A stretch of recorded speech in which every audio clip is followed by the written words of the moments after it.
Hemos dicho en una clase anterior que la materia moral en Santo Tomás puede agruparse en torno de tres grandes ejes temáticos. No es que Santo Tomás lo diga textualmente así, pero nosotros, siguiendo el pensamiento de Santo Tomás, lícitamente podemos decir que en la materia moral se agrupa en torno de estos tres grandes ejes. El primero es la ciencia moral. La ciencia moral considerada como tal, como un saber científico.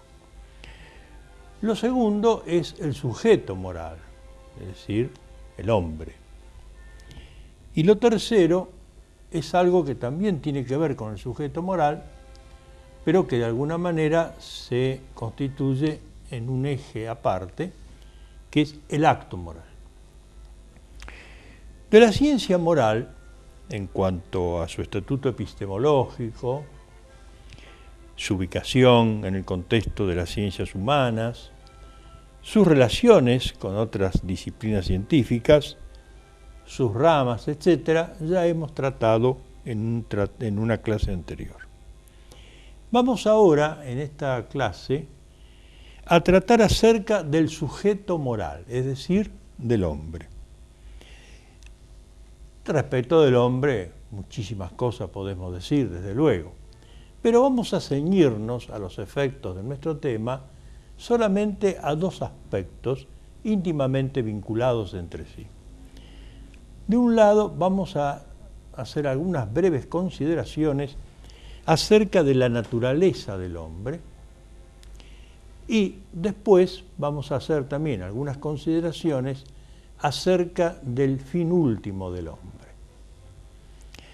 Con respecto a la naturaleza del hombre, lo primero que tenemos que hacer es definir qué entendemos por naturaleza, qué es la naturaleza en general. Y para eso nada mejor que valernos de un texto del propio Santo Tomás. Y así, si leemos el cuerpo del artículo primero de la cuestión disputada sobre el Verbo encarnado, encontraremos una muy sucinta pero muy completa explicación de lo que significa la naturaleza, qué significa este término naturaleza. Y dice Santo Tomás, hemos de saber que el nombre de naturaleza se toma de la palabra nacer, del verbo nacer. Por eso dice, en primer término, la naturaleza expresa, la palabra naturaleza, expresa el nacimiento mismo de los seres vivos, las plantas y los animales.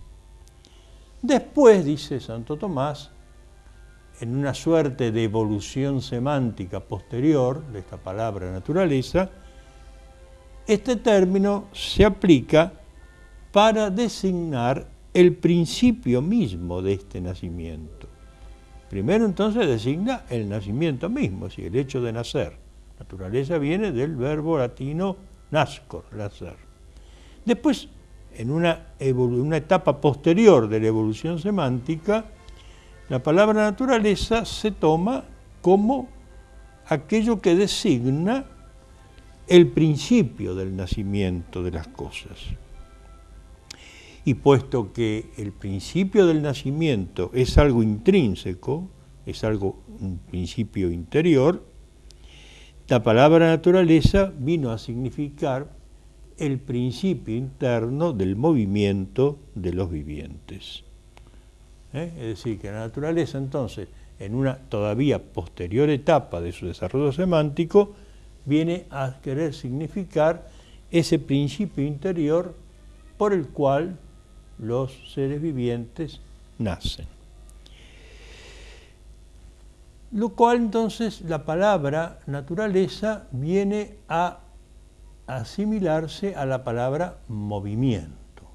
La naturaleza tiene que ver con el principio de movimiento de los seres vivos. Y puesto que el nacimiento todo el proceso del nacimiento, la generación de un ser vivo, continúa diciendo Santo Tomás en este texto, concluye con la constitución de ese ser vivo en una esencia determinada, es decir, vas a hacer algo determinado, una esencia determinada, finalmente, dice Santo Tomás, la palabra naturaleza se toma como sinónimo o como equivalente a la palabra esencia. De manera entonces que, analizando esta sucesiva evolución semántica del término naturaleza, podemos decir que finalmente con este término naturaleza se designa la esencia de una cosa, lo que una cosa es. Santo Tomás cita aquí a un autor, a Boecio, y dice que como dice Boecio, dice Santo Tomás, la naturaleza es aquello que especifica lo que cada cosa es decir, su esencia. Y hace que la naturaleza o esencia distinga una cosa de otra. Pero cuando hablamos de la naturaleza en el sentido de esencia, no podemos dejar tampoco de lado el significado de movimiento, de motus. De manera entonces que la naturaleza viene a significar finalmente la esencia de una cosa, pero en tanto la esencia de esa cosa es tomada en un sentido dinámico y constituye así el principio de sus operaciones. De manera entonces que podemos decir que la naturaleza, hablando en términos generales, es aquello que especifica una cosa que tiene que ver con la esencia de esta cosa y que además se considera el principio de sus operaciones. Ahora bien, si nosotros trasladamos este término naturaleza al caso del hombre, diremos que lo que especifica al hombre en su esencia, en su naturaleza, es su ser racional.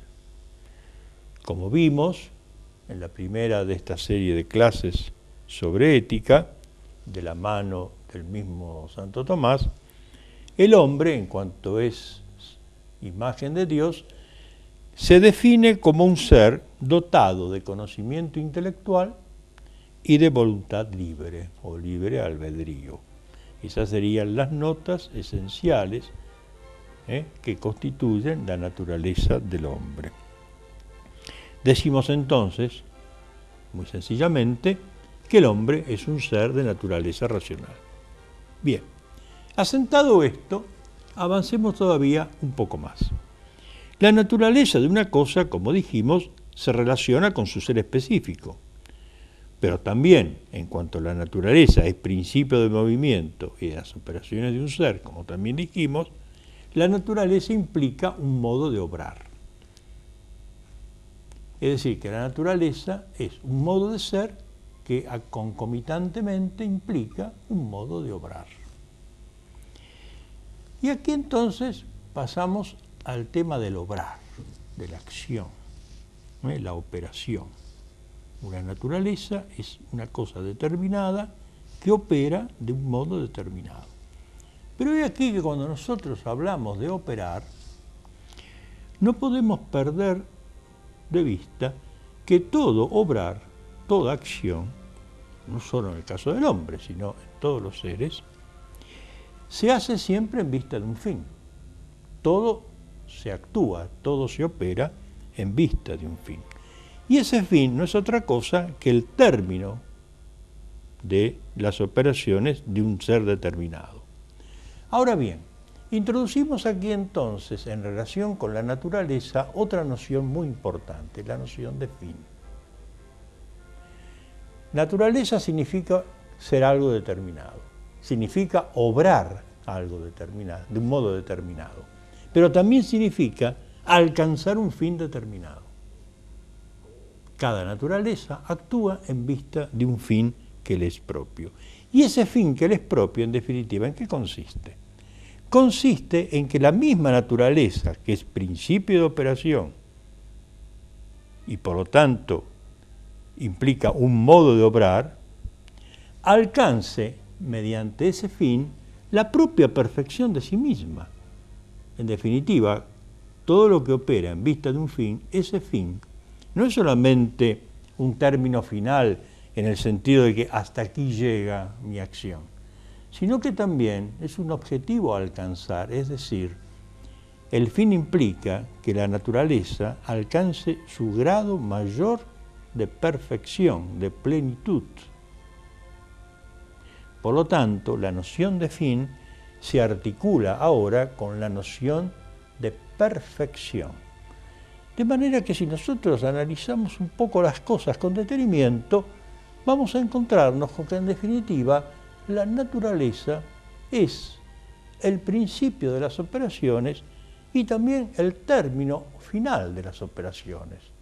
Porque cada cosa es por su naturaleza, obra de un modo determinado conforme con su naturaleza y busca alcanzar un fin que no es otra cosa, en definitiva, que la perfección y la plenificación de la propia naturaleza.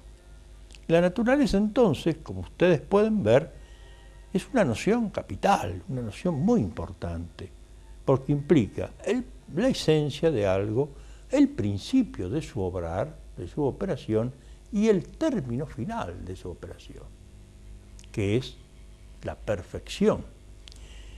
Y también debemos finalmente, para concluir esta breve síntesis, decir que la noción de perfección se articula con otra noción que les aneja, que es la noción de bien.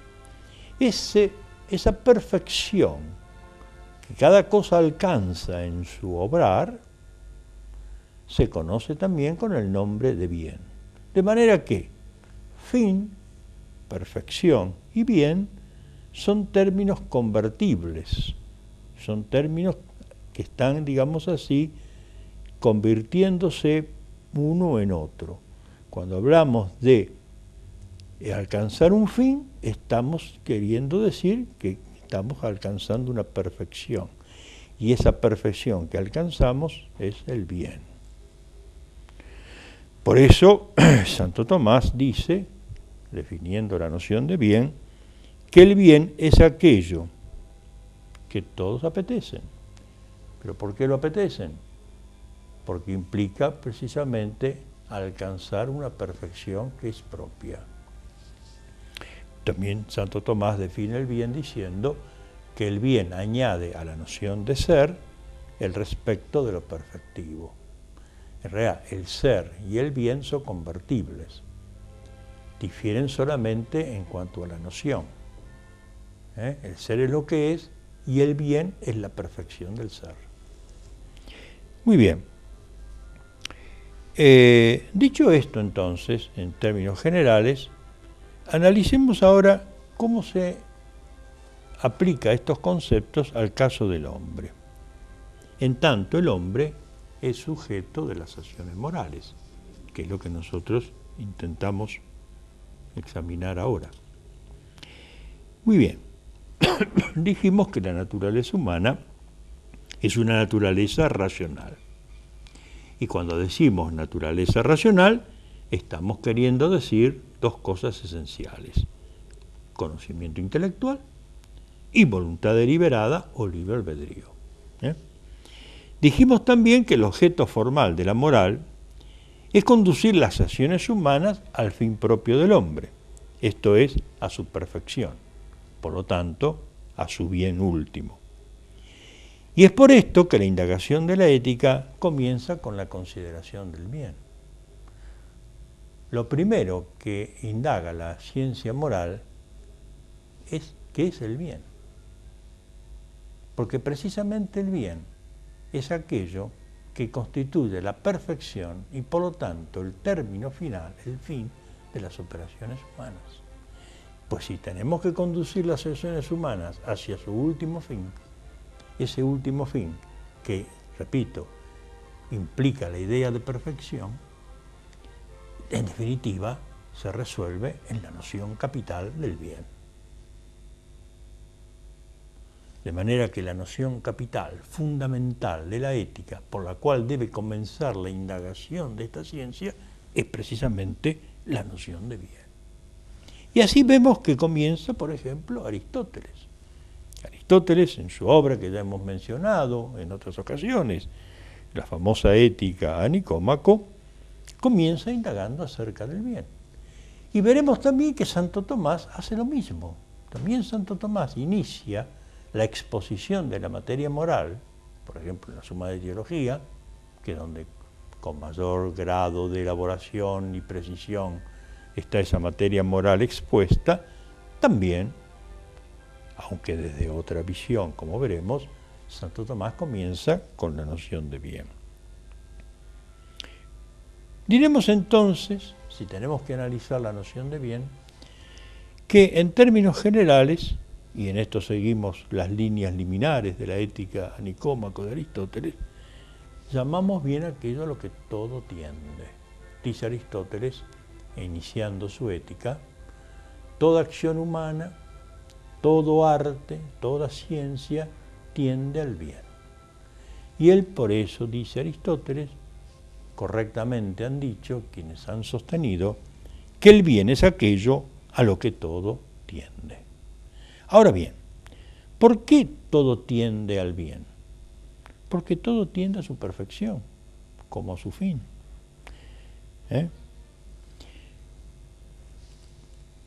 Dicho esto, en el caso del hombre, que es el que nos ocupa, tenemos que indagar entonces cuál es el bien propio, el bien específico al cual tiende el hombre. Bueno, acabamos de decir al principio que a cada naturaleza le corresponde un bien determinado, un fin determinado.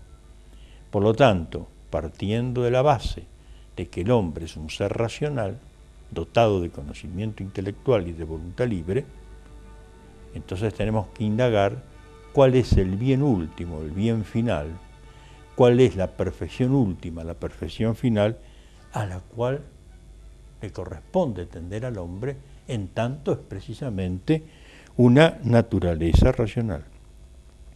Por eso Aristóteles, y Santo Tomás va a hacer lo mismo, como vamos a ver enseguida, proceden ambos del mismo modo.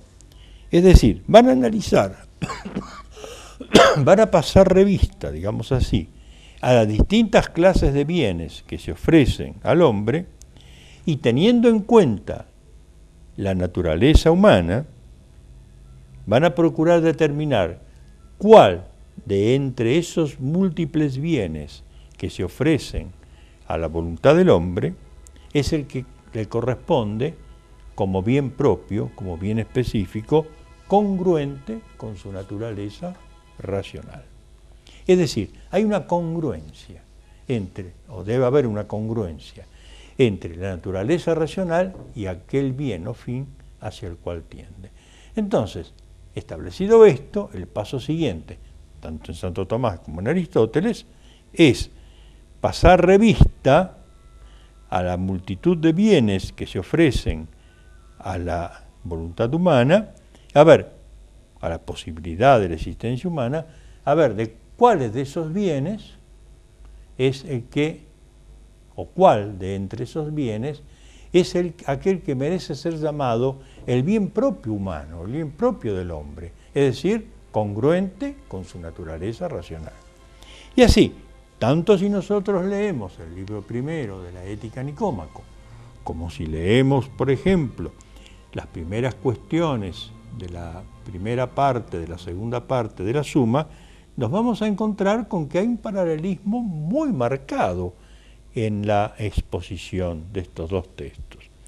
Y así, tanto el filósofo pagano como el gran teólogo cristiano admirablemente coinciden en esto. Y entonces, tanto uno como el otro comienzan diciendo, bueno, las riquezas son un bien, sí, sin duda, son un bien, pero son un bien en el sentido de constituirse en un bien propio, en un bien específico del hombre. No, de ninguna manera. Las riquezas, aunque sean un bien, sin embargo, no son un bien congruente con lo que puede aspirar una naturaleza racional. Porque claro está, ¿en qué sentido nosotros decimos que un bien es último? Un bien es último en el sentido de que cuando se posee ese bien, ya no se puede aspirar más. Pero resulta que la naturaleza humana tiene una potencialidad de deseo y de perfección tan grande que las riquezas, por más que sean incuestionablemente un bien, no alcanzan a satisfacer la aspiración existencial de una criatura racional, espiritual como es el hombre. Y similar razonamiento, estamos por supuesto haciendo una síntesis más que apretadísima, porque estos son textos que merecerían una pormenorizada lectura y reflexión, a la cual invitamos a todos los cursantes de esta diplomatura a que cuando puedan hagan el esfuerzo de esa lectura meditada de estos textos realmente venerables, tanto libro 1 de la Ética Nicómaco como la cuestión segunda de la primera parte de la segunda parte de la Suma de Teología. Los honores tampoco pueden ser, son bien sin duda. La fama, el poder, el placer, los bienes del cuerpo, los bienes del alma, todos estos son sin duda bienes y bienes lícitos y legítimos, pero ninguno de ellos tiene la entidad, tiene la capacidad de saciar esta sed casi de infinito que tiene la criatura humana. Esto es algo que lo tenemos incluso en la experiencia. La experiencia misma de la criatura humana nos demuestra, sin duda, con absoluta certeza, de que el hombre es un aventurero insobornable, aspira a cosas altas, ni el placer, ni el bien del alma siquiera, ni el bien del cuerpo, ni el poder pueden satisfacer esta ansia, este deseo de bien casi infinito que tiene el hombre, está íncito en su naturaleza racional. Y tanto Aristóteles como Santo Tomás van descartando, digamos así, en una suerte, para decirlo con cierto humor médico, de diagnóstico diferencial, van descartando cada uno de estos bienes por múltiples razones contenidas en estos textos, y no es que a estos bienes se les niegue la razón de bien, de ninguna manera, son bienes, pero no son bienes últimos, ninguno de ellos tiene esa, digamos así, cualidad de ser un bien último que satisfaga plenamente la necesidad de bien, la aspiración de bien que tiene el hombre. ¿Y por qué decimos esto? Porque si tenemos en cuenta la naturaleza humana, que es la naturaleza de un ser intelectual, solo un único bien, de entre todos los bienes que se ofrecen a la consideración del deseo humano, solo hay un único bien, que hasta ahora no hemos mencionado, que le compete en la calidad de bien último. Es decir, un bien que sí, una vez adquirido, el hombre ya no puede desear más, porque como que su capacidad de desear el bien está colmada. ¿Cuál es ese bien? Aristóteles dice, en el libro 10 de la Ética Nicómaco, que es el libro que cierra toda la consideración moral de esta escrita, dice, ese bien no es otro que la contemplación de la verdad. ¿Por qué? Porque la verdad es el fin propio de un intelecto. Si el hombre es un ser intelectual, ¿cuál es el fin propio del intelecto? La verdad, la contemplación de la verdad. Por lo tanto, la perfección final de un ser de naturaleza intelectual no puede ser otra cosa que la contemplación de la verdad, porque la contemplación de la verdad es el último bien del intelecto. Y hasta acá llegan juntos Santo Tomás y Aristóteles. Hasta acá hay una coincidencia admirable en los textos y en la consideración de ambos filósofos, pero precisamente, como vamos a ver enseguida, este es el punto en el que ya no marchan juntos, porque Santo Tomás va a tomar otra dirección. Muy bien. La vida feliz, dice Aristóteles, es aquella que corresponde a la virtud contemplativa. El hombre feliz, por lo tanto, el hombre que alcanza el fin último para el cual está llamado por su naturaleza, es aquel que contempla la verdad.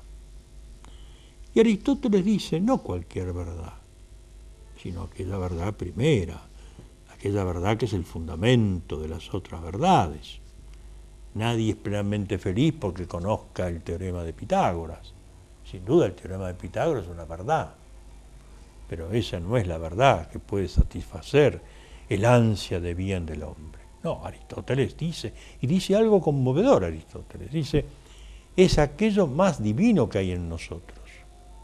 Apunta bien que de una manera todavía oscura y no muy clara, apunta al hecho de que en definitiva ese bien último, esa contemplación de la verdad es algo divino en nosotros. La vida feliz, la vida contemplativa, el macariotes, es decir, el hombre feliz, el hombre que ha alcanzado, por lo tanto, la plenitud de su ética, de su ethos, es el hombre, el sabio que contempla la verdad. Y no es que este sabio que contempla la verdad haya dejado de lado los otros bienes, no, de ninguna manera. Los otros bienes que hemos mencionado, el placer, la riqueza, el poder, etc., los bienes del cuerpo, los bienes del alma, también son bienes que se necesitan para la suficiencia de la vida humana.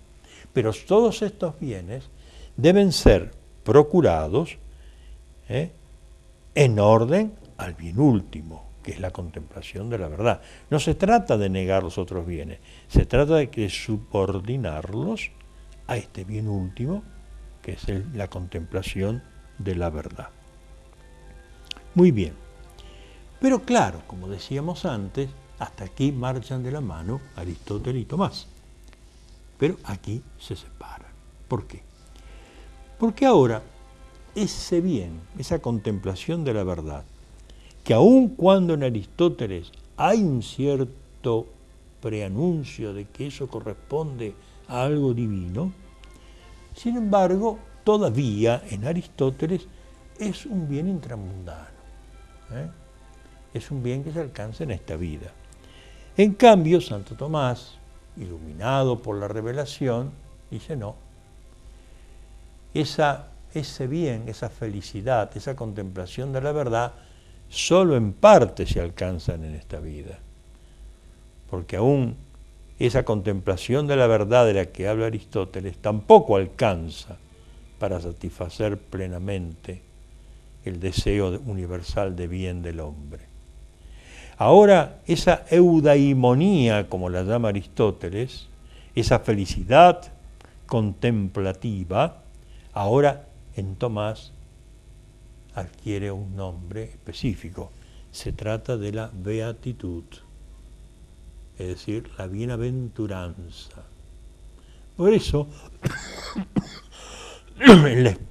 en la exposición de la Suma de Teología, en la primera parte de la segunda, las primeras 5 cuestiones, Santo Tomás las dedica a estudiar el fin del hombre, que no es otra cosa que la beatitud, es decir, la bienaventuranza.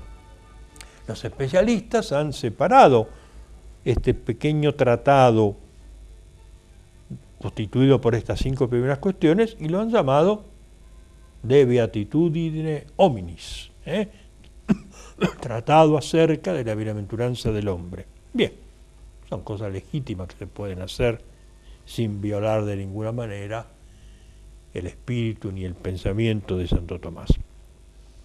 En la primera de estas 5 cuestiones, que constituyen este pequeño tratado sobre la beatitud, Santo Tomás vuelve a tomar el tema del fin último, de que todo lo que obra, obra por un fin, de que el hombre obra por un fin, etcétera, etcétera. Y en la cuestión 2, como ya adelantamos, hace el mismo recorrido metodológico que hace el libro 1 de la Ética Nicómaco, es decir, va pasando revista a todos los bienes particulares que no pueden de ninguna manera constituirse en el bien último del hombre. ¿Y cómo cierra, cómo remata Santo Tomás esta cuestión? Diciendo, preguntándose, ¿algún bien creado, alguno de estos bienes creados, incluyendo el bien de Aristóteles, entre los bienes creados, alguno de estos bienes creados puede ser el bien último, el fin sumo al cual el hombre aspira? Veamos cómo contesta Santo Tomás esta cuestión. Es imposible, dice Santo Tomás, es muy categórico, es imposible que la bienaventuranza del hombre consista en algún bien creado. Porque la bienaventuranza es el bien perfecto que calma totalmente, adviértase bien, que calma totalmente el apetito. De lo contrario no sería último, porque aún quedaría algo por apetecer. Algo por apetecer. Y el bien último es aquel que sacia de tal manera, colma de tal manera el deseo de bien, que ya el hombre cuando lo tiene, ya no puede desear más nada, porque ya está colmado, está saciado. Pero el objeto de la voluntad, dice Santo Tomás, que es el apetito humano, es el bien universal. Por eso está claro que solo el bien universal puede calmar el deseo de bien de la voluntad humana. Pero este bien universal no se encuentra en nada que sea creado, solo se encuentra en Dios. Porque toda criatura, todos los bienes creados, no son sino una participación de la bondad divina. Claro, ¿qué criatura? Aún esa verdad contemplada de la que hablaba Aristóteles puede saciar el deseo de voluntad, el deseo de bien de nuestra voluntad, si todas esas criaturas, por perfectas y bellas que sean, no son más que una participación de la bondad divina. De esto hablaremos cuando veamos el módulo de la metafísica. Entonces, una bondad participada no puede colmar el deseo de bien universal de nuestra voluntad. Por tanto, concluye Santo Tomás, solo Dios puede llenar la voluntad del hombre, tal como lo dice el Salmo 102. Él es el que calma de bienes, Él es el que colma de bienes tu deseo. Luego, y con esto cierra Tomás esta respuesta, la bienaventuranza del hombre consiste solamente en Dios. Qué lejos quedó Aristóteles, qué lejos quedó Aristóteles. La vida feliz, la vida del sabio que contempla la verdad, es solo un débil preanuncio de lo que Tomás, a la luz de la fe, va a proclamar. La bienaventuranza del hombre consiste solo en Dios. In solo Deo beatitudo hominis consistit. En esta breve expresión latina se encierra toda la ética del doctor Angélico.